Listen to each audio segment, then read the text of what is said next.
To combat higher energy costs and ease the burden on consumers, starting today, the Korean government has ordered a temporary cap on the price of fuel. This is the first time in 3 decades that this measure has been implemented. Our Jun-han has the details. The South Korean government has implemented a temporary price cap on domestic fuel.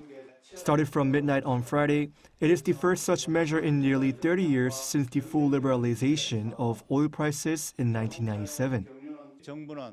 The government will take firm action against excessive price hikes that exploit the crisis and will implement a price cap on petroleum products to ease the burden on consumers. This step comes in response to supply concerns and sharp oil price surges triggered by the blockade of the Strait of Hormuz and ongoing tensions in the Middle East. The system sets upper limits on the wholesale supply prices that refineries can charge to gas stations and distributors. Regular gasoline is capped at 1,724 Korean won per liter, automotive diesel at 1,713 won per liter, and household kerosene at 1,321 per liter. This is roughly $1.17 for gasoline and diesel, and 89 cents for household kerosene respectively. For remote islands and special regions requiring additional sea transport costs, prices can be set up to 5% higher within the allowed range. The maximum prices are calculated based on refiners' pre-Middle East conflict supply prices, adjusted by international oil price fluctuation rates and added taxes. The government will review and reset these maximum prices every 2 weeks, taking into account developments in the Middle East and global oil trends.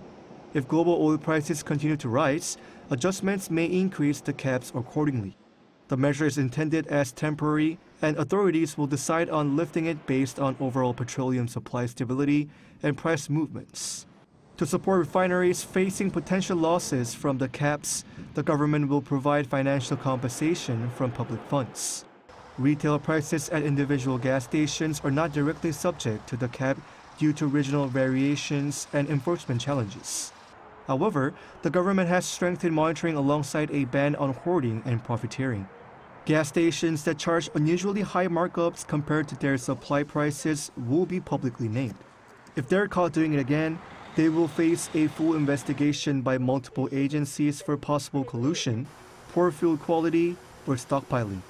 The government is also preparing additional measures such as potential fuel tax cuts and targeted subsidies for vulnerable groups if the situation worsens. Jun-han, ArirangNews.